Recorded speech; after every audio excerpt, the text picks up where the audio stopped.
Ok. ¿Qué dice la número 9 entonces, mis queridos? Viajan en líneas rectas y se pueden desviar o dispersar.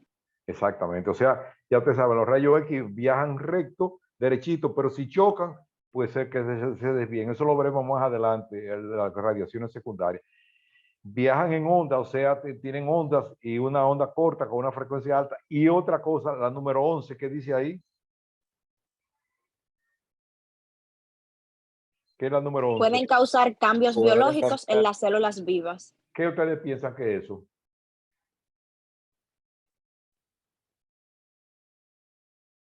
Que pueden hacer daños en las células vivas de nuestro cuerpo. Exactamente, como ustedes ven, para que ustedes vean, fíjense, es una arma como que dice con dos filos, porque se usa para tratamiento de cáncer, pero también pueden producir algún tipo de cáncer. Entonces son Su amplia exposición puede causarnos daños. exactamente, por entonces como ustedes pueden ver, es una cosa que tiene doble filo, por decirlo así, corta de los dos lados. Entonces es importante saber manejar eso muy bien. Como dijimos ahorita, imperceptible a nuestro sentido, no se huele, no se escucha, no se toca, no se ve y no se degusta. Los 5 sentidos están ahí. Como dijimos, una de las primeras propiedades. No se huele, no se escucha, no se puede tocar, no se puede ver y no se puede degustar. Bien. Propiedad de los rayos X, poder de penetración, luminiscente, fotográfico, ionizante y biológico. Eso son más o menos las mismas cosas, las mismas propiedades que vimos anteriormente. Hay otro tipo de radiaciones que tienen usos también. La alfa, los rayos gamma, por ejemplo, son utilizados para esterilizar los materiales, por ejemplo, los guantes quirúrgicos, los guantes que se utilizan en cirugía, que no se pueden esterilizar ni por calor ni por medio químico, entonces se esterilizan con rayos gamma. Esos guantes no los guantes de examen, esos que vienen así abiertos en paquete, sino unos que vienen para cirugía, que vienen con doble forro. Esos guantes se esterilizan mediante rayos gamma. Los hay de longitud de onda corta, que tienen, los de longitud de onda corta son los que se prefieren para su uso rayo X porque tienen mayor frecuencia y mayor capacidad de penetración. Hacen menos daño los de longitud de onda corta que los de longitud de onda larga. Se prefieren eso, los de longitud de onda corta. Por ejemplo, les voy a poner un caso. Si ustedes le disparan, para que ustedes tengan una idea de lo que sería un rayo de longitud de onda corta y uno de longitud de onda larga. Si ustedes le disparan a un vidrio con un proyectil, como vamos a decir, con un revólver, con un arma de fuego, el vidrio, ¿qué va a pasar con el tiro que ustedes le disparen? ¿Se va a romper entero o se va a romper solamente el hoyito por donde pasó la bala? ¿Qué ustedes piensan? ¿Quién opina? Vamos a ver. No hay que ser un experto en balística, pero ¿qué ustedes piensan? ¿Sería lo mismo si yo le tirara un ladrillo, por decirlo así, a un vidrio, un ladrillo de eso de construcción, un bloque, se lo tiro? ¿Cuál de los dos va a hacer más daño? ¿Cuál de los dos va a destruir más el vidrio? El ladrillo lo rompe por completo.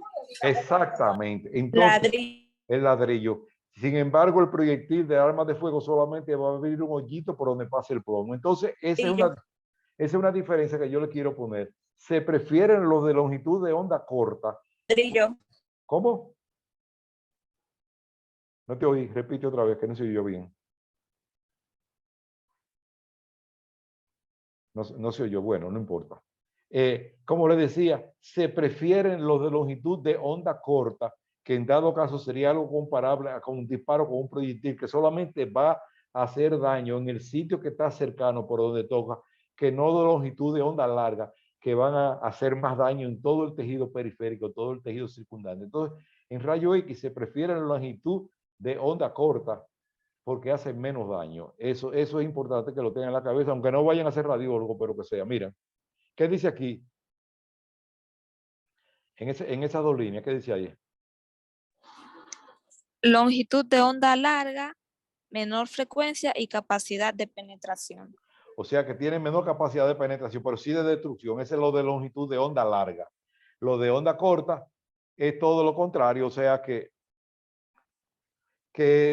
solamente toca, solamente destruye el sitio por donde cruza. Entonces, ¿qué es la longitud de onda? La distancia entre una cresta y otra. Imagínense ustedes, la longitud de onda sería la distancia entre una cresta de una ola. Imagínense ustedes una ola de mar, la distancia entre el pico más alto de esa ola y la otra. Eso sería la longitud de onda. Claro, son ejemplos muy distintos, una ola de mar a una longitud de onda de rayo X, pero para que ustedes tengan una idea, de un pico de una cresta a otra, eso es la longitud de onda. Eso va a determinar la energía, o sea, la fuerza y el poder de penetración. Entonces dijimos que se prefieren las de longitud de onda corta o de onda larga. La de onda corta. Perfectamente, muy bien, Henry. Eso es, ese era el concepto. Entonces eso se mide en unidades muy difíciles de uno imaginársela. La longitud se mide en nanómetros, o sea, una billonésima parte de un metro. Si ustedes tomamos un metro y lo dividimos en un billón, que es 1.000.000 de millones, eso ya ustedes saben, eso es una longitud de onda. Son unidades que solamente se manejan a nivel de ultramicroscopio, otro tipo de cosas que nosotros no estamos en condiciones habituales de tenerla. Entonces, aquí vemos más o menos la capacidad de penetración, de absorción. Lo que más deja pasar es el aire, la grasa, el agua, el calcio y los metales. Eso es en orden podríamos decir, de lo que sería un cuerpo radiotransparente, radiolúcido y radioopaco, que es la clasificación como se utiliza. Radiotransparente quiere decir que los rayos pasan sin ningún impedimento. Radiolúcido con una pequeña disminución y radioopaco que no dejan pasar. Eso lo veremos más adelante también, lo que es un cuerpo radiotransparente, radiolúcido y radioopaco. Miren aquí lo que dijimos ahorita.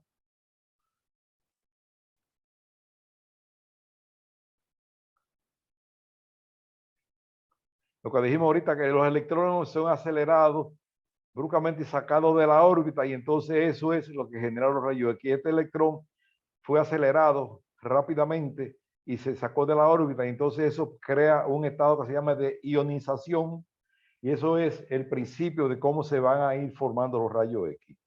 Muy bien. Aquí tenemos algunos conceptos elementales sobre electricidad, lo que son el núcleo, los protones, los neutrones y los electrones que orbitan. El átomo es lo mismo en una proporción distinta que lo que es el sistema solar.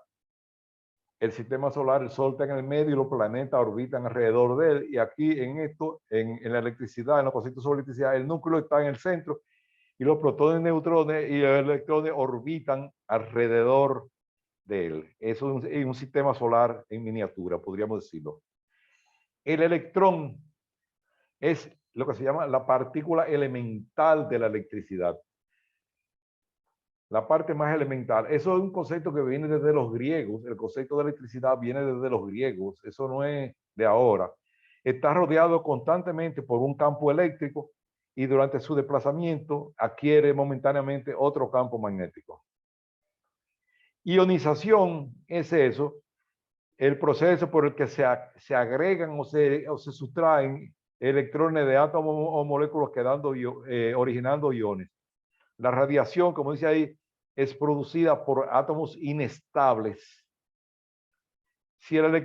Cuando el electrón no se arranca, se denomina excitación. Mírenlo aquí, como el electrón es arrancado y lanzado hacia el exterior, eso es lo que genera el proceso de los rayos X. Un electrón lanzado al vacío y acelerado y frenado bruscamente. Eso produce lo que se llama la radiación ionizante. La molécula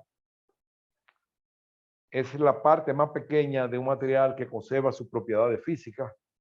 Son tan pequeñas que solamente se observa eso con ultramicroscopio y las moléculas se pueden dividir en átomos. La palabra átomo, ¿qué quiere decir? Átomo, átomo. ¿Qué quiere decir eso?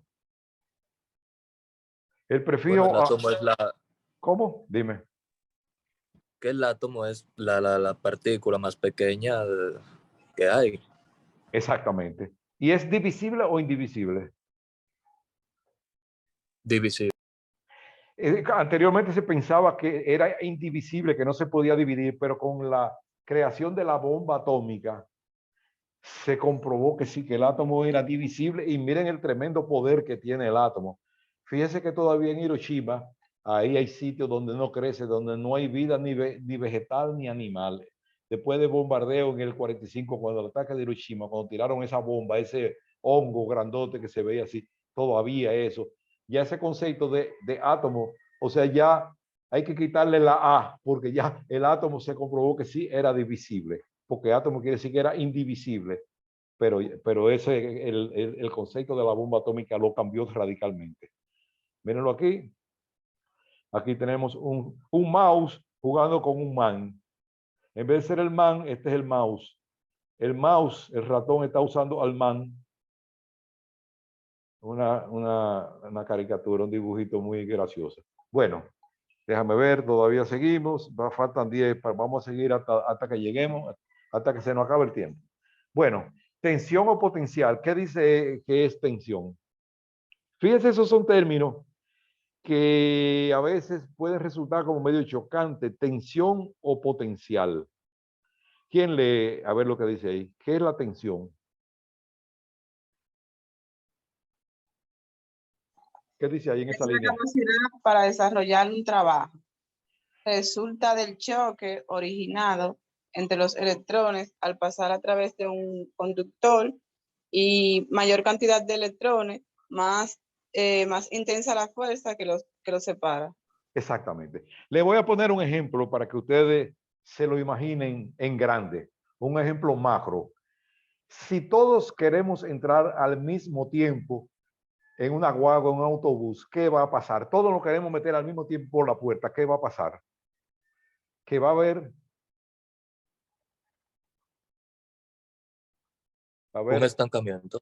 Y va a haber un choque, un tumulto entre todos esos electrones queriendo pasar. Cuando los electrones intentan pasar a través de un conductor, ahí veremos otra vez más adelante el efecto Joule, el efecto Edison-Richardson, que es por qué se produce el calentamiento, ese tipo de cosas. Lo vamos a ver, eso es muy interesante. Pero fíjense, si ustedes se imaginan todo el mundo queriendo entrar o en un curso al mismo tiempo, los 40 estudiantes. Parece que hay un micrófono. Parece que hay un micrófono abierto. Ve a ver, hay un micrófono que está abierto, sí. Pues sí, si todos quieren pasar, a ver, ¿quién es? Por favor, hay un micrófono ahí que está abierto, no sé de quién. No sé. Se oye ahí como un chillido. Bueno, no importa. Entonces, mire, como decíamos, la tensión o potencial es la capacidad para desarrollar un trabajo, y mientras mayor cantidad de electrones intentan pasar a través de un conductor, porque tienen que moverse a través de los electrones, no se van a mover en el aire. Entonces necesitan pasar a través. Le dice a los 659, sigo buscando por ahí. Entonces, Ginauri, cierra tu micrófono, por favor. Ya, ok.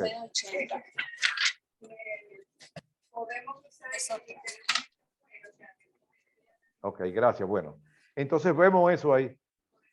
Lo que va a ir ocurriendo. Miren aquí, por ejemplo, ahí están los electrones, cada uno alando hacia su lado, cada uno haciendo fuerza y chocando entre sí.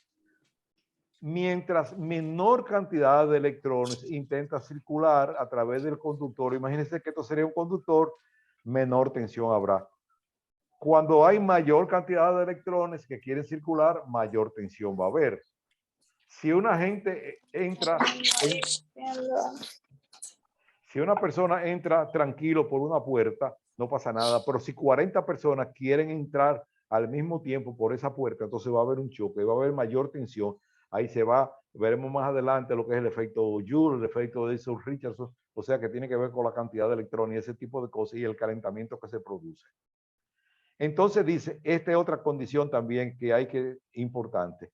Campo eléctrico. ¿A qué se refiere campo eléctrico? Es el espacio hasta donde se manifiesta la tensión. Por ejemplo, eso lo podríamos comparar, para ponerle algo que ustedes lo puedan visualizar, con una olla de agua hirviendo. Ustedes tienen una olla con agua hirviendo y la tienen tapada. Cuando ustedes tapan esa olla, ¿qué va a pasar? ¿Qué va a ocurrir? ¿Los electrones se van a quedar ahí adentro? ¿El vapor de agua se va a quedar adentro o va a salir?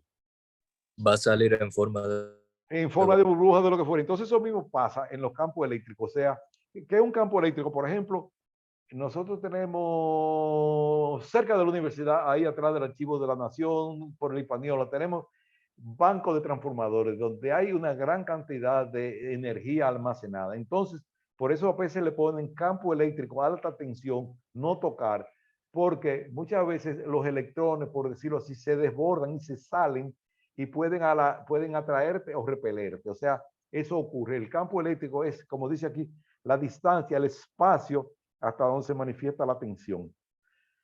Como dice aquí, en un punto cualquiera se observará la aparición de fuerza de atracción o de repulsión, que te ala o que te repele. Eso es el concepto de campo eléctrico. Mírenlo aquí. Mírenlo aquí. ¿Quién lee eso? Lo que dice, si la pueden leer. ¿El campo eléctrico qué? Es un conjunto de propiedades de una región del espacio donde las cargas eléctricas ejercen su influencia. Es decir, que cada carga eléctrica con su presencia modifica las propiedades del espacio que la rodea. El campo eléctrico puede representarse en cada punto del espacio por un vector, usualmente simbolizado por la letra E, y que se denomina vector intensidad de campo eléctrico. Bien, Jenny, bien, Jennifer. O sea, como ustedes ven, eso es el concepto, es la distancia, esto. Pero pues, la distancia hasta donde se manifiesta la tensión. Eso es, se van a observar la presencia de fuerzas de atracción o de repulsión. Miren aquí. Es un campo eléctrico. Me atrae esa carga, como ustedes ven, una fuerza de atracción. Es un campo eléctrico. La corriente eléctrica, cuando veamos si es alterna o directa también, la corriente alterna tiene esa característica que te atrae y te repele al mismo tiempo. La persona cuando pasan, puede ser que cuando pase cerca de un campo eléctrico, puede ser que lo atraiga, pero a la misma vez, cuando se electrocuta, lo tira hacia afuera, sobre todo la corriente alterna. Bien, vamos a ver ahora. Son las 9, pero vamos a seguir hasta que se acabe. Podemos seguir hasta que se acabe el tiempo, ¿verdad? Hasta que se acabe los minutos. ¿Qué me dicen?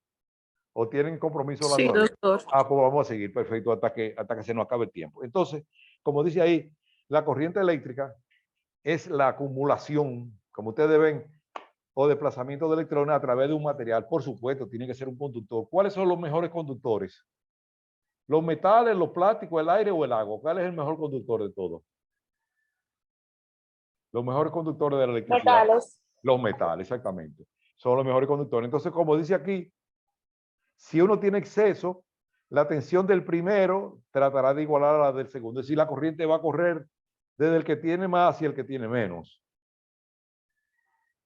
Eso es el principio que se ocurre en la electricidad. Míralo aquí. Los electrones van corriendo aquí desde el polo negativo hacia el positivo. Eso es, así circulan los electrones en la corriente eléctrica. Se produce del negativo al positivo. Bien. Entonces ahora vamos a ver dos tipos de corriente eléctrica. ¿Quién lee lo que dice ahí de corriente eléctrica? Para que vean la diferencia entre una y la otra. Vamos a ver. Corriente alterna, ¿qué dice? Corriente alterna varía constantemente de signo, funcionando alternativamente los polos como positivo y negativo. Exactamente. ¿Y la otra? Corriente directa resulta unidireccional, como por ejemplo las pilas o acumuladores.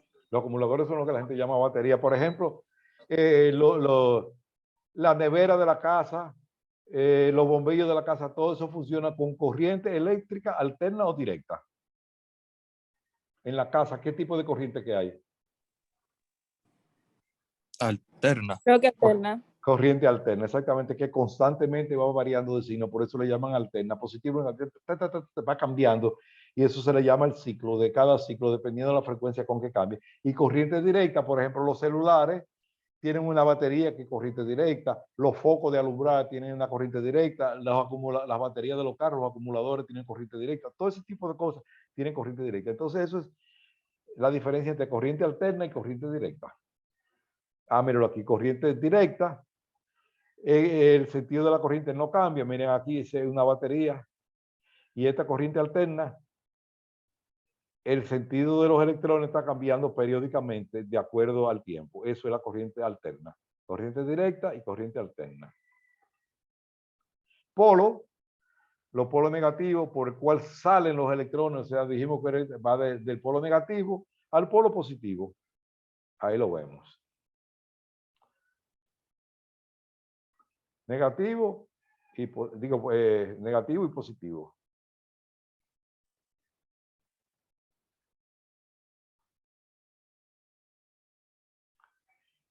De acuerdo a su comportamiento, los materiales los podemos clasificar en buenos o en malos conductores, como ustedes pueden ver. Los buenos conductores, ¿cuáles son?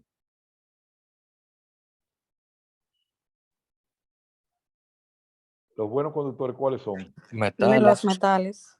Y los malos conductores, los no metales, porcelana, plástico, aceite. Es decir, se clasifican en buenos conductores, que son los metales. ¿Y cuáles, de todos los metales, cuáles son los mejores conductores? Son tres, básicamente, los mejores conductores, porque para ser conductor también tiene que ser lo que le llaman dúctil y maleable, es decir, se puede poder convertir en alambre, porque, por ejemplo, un pedazo de un metal que tú no lo puedas convertir en alambre quizás no sea buen conductor. O sea, tiene que tener la propiedad de ser dúctil y maleable, o sea, que tú lo puedas hacer lámina y que lo puedas doblar, que lo puedas convertir en un alambre fino. Entonces, ¿cuáles son? ¿Quién se atreve a decirme cuáles serían los tres metales mejores? El cobre.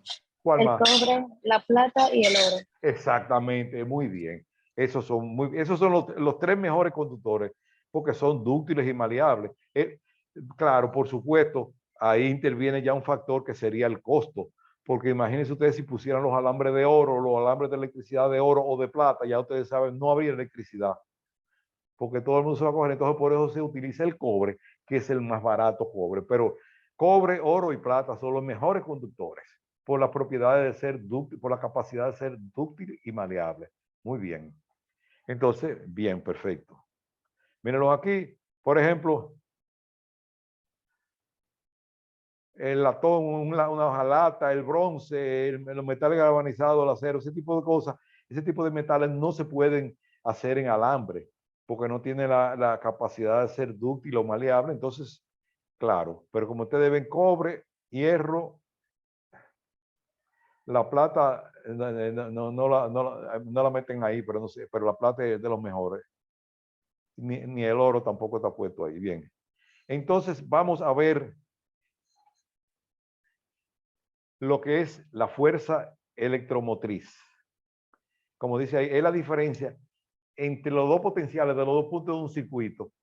Eso se mide en voltios. También la unidad se llama también voltaje o tensión. Cuando tú hablas de tensión o potencial, tensión es la capacidad de hacer un trabajo o potencial, y voltaje eso mismo también. Son términos que a veces no son en un lenguaje puro, a veces como que no son tan compatibles, como que no significan exactamente lo mismo, pero se utilizan así, por lo menos en electricidad, en física, se utilizan eso. Voltaje o tensión se utilizan como si fueran casi sinónimos. La fuerza electromotriz se refiere a eso mismo, a la capacidad de la diferencia entre los dos potenciales de un circuito.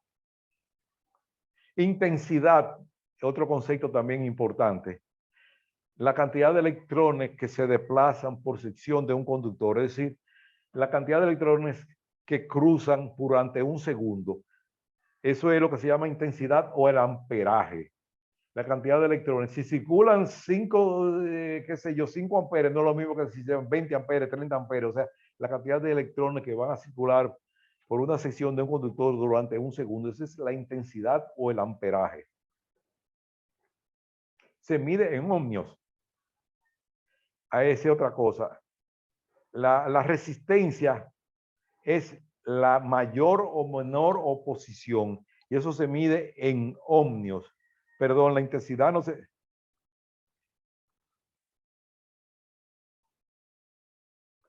la resistencia se mide en ohmios, esa es la unidad de medida. Es decir, la resistencia es la oposición que presenta un conductor para que pase o no pasen los electrones. Entonces, eso lo veremos adelante. Miren lo que dice aquí. Es la oposición que presentan todos los materiales al paso de una corriente eléctrica. Se simboliza por una R y la unidad es el ohmio, la unidad de medición, el ohmio. Entonces, las variaciones de resistencia no es lo mismo. Un alambre fino que un alambre grueso. ¿Cuál de ustedes creen que va a tener mayor resistencia para que pasen los electrones? ¿Un alambre grueso o un alambre fino? Imagínense ustedes una puerta ancha o una puerta estrecha. Todo el que quiere entrar por una puerta ancha quizá pueda cruzar más fácilmente que por una puerta estrecha. Entonces eso es lo que pasa.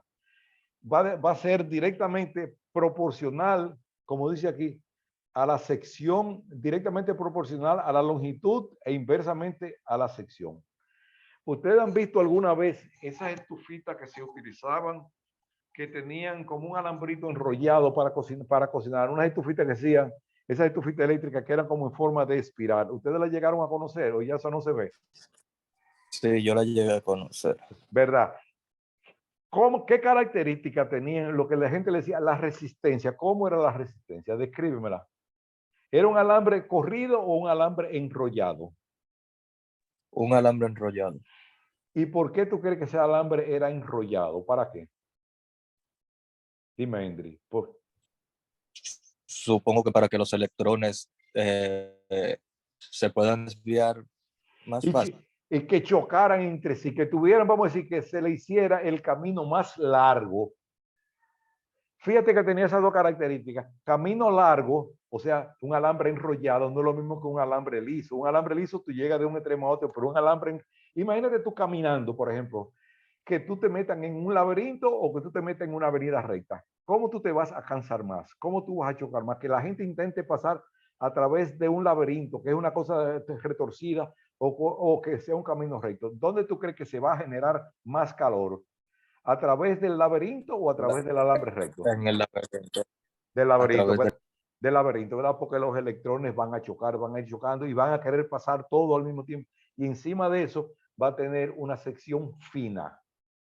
O sea, va a ser largo y fino. ¿Entendieron ese concepto? Por eso que dice, la resistencia es directamente proporcional a la longitud e inversa a la sección. Se hace largo para que tenga que dar muchas vueltas y una sección, un alambre relativamente fino. No es un alambre grueso. Entonces, es directamente proporcional, directamente proporcional a la longitud e inversa a la sección. El alambre fino y largo para que tengan los electrones choquen mucho y eso genera calentamiento. Y un alambrito fino. Muy bien. Déjame ver. Entonces, la potencia. Todas estas son fórmulas que yo se las estoy dando que quizás no tengan tantísima importancia, pero para que puedan entender más o menos cómo se producen los rayos X, cómo los electrones van circulando, algunos principios de electricidad básicos, que es bueno como cultura general tenerlo. Bien, la potencia es multiplicar el voltaje por el amperaje. Eso es la unidad de medición de la potencia. En la casa tenemos medidores que nos colocan las ED para ellos determinar el consumo que tiene cada casa de acuerdo a la cantidad de energía instalada, de acuerdo a la cantidad de equipos que se tengan instalados. Entonces esa unidad de potencia se mide en Joule. La ley de Ohm, la intensidad es proporcional a la fuerza electromotriz e inversa a la resistencia. Esto sí es importante, que vamos a ver aquí, el efecto Joule. ¿Qué dice aquí? ¿Quién me lee lo que dice efecto Joule? Al pasar por un conductor, la corriente eléctrica parte de la energía cinética de los electrones. Se transforma en calor. Exactamente. Como vimos ahorita, los electrones cuando intentan pasar a través de un conductor, cuando chocan entre sí, recuérdense que dijimos que le hacían muchas espirales para que los electrones tuvieran que caminar mucho, por decirlo así, y chocar entre sí, y lo hacían fino para que le costara trabajo pasar y que tuvieran que dar mucha vuelta. Entonces, el efecto Joule es esto. La corriente eléctrica, parte de la energía cinética de los electrones y del movimiento se transforma en calor. Eso es el efecto Joule. Que en los rayos X es importante, el efecto Joule. Por eso el equipo de rayos X se calienta cuando los electrones pasan. Mira lo que dice aquí. ¿Qué dice el efecto Joule? ¿Qué dice ahí? Fenómeno. Fenómeno irreversible por el cual, si en un conductor circula corriente eléctrica, parte de la energía cinética de los electrones se transforma en calor debido a los choques que sufren con los átomos del material conductor por el que circulan, elevando la temperatura del mismo. Eso es el efecto Joule, el calentamiento que se produce cuando los electrones circulan a través de un conductor. Eso es lo que se llama efecto Joule. Eso tiene, el efecto Joule no solamente tiene aplicaciones en rayos X. ¿Qué dice ahí? Miren, léense ahí. El efecto Joule, ¿qué? Permite el funcionamiento de aparatos industriales como aparatos de soldadura, hornos eléctricos para la fundición y metalurgia y soldadores de punto. Este último es muy utilizado en la industria automotriz y en la chaspitería.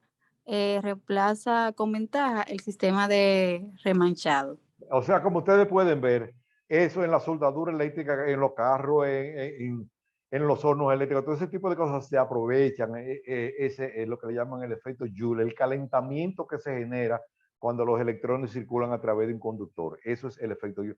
El efecto Edison-Richardson,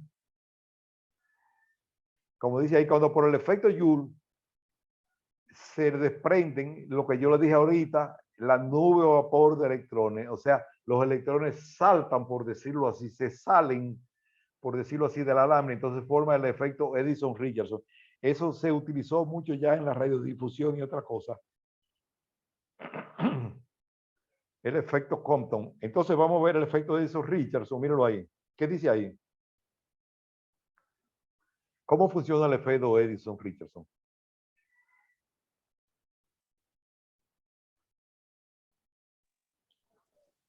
Consiste en un fenómeno de conducción eléctrica que tiene lugar en el vacío.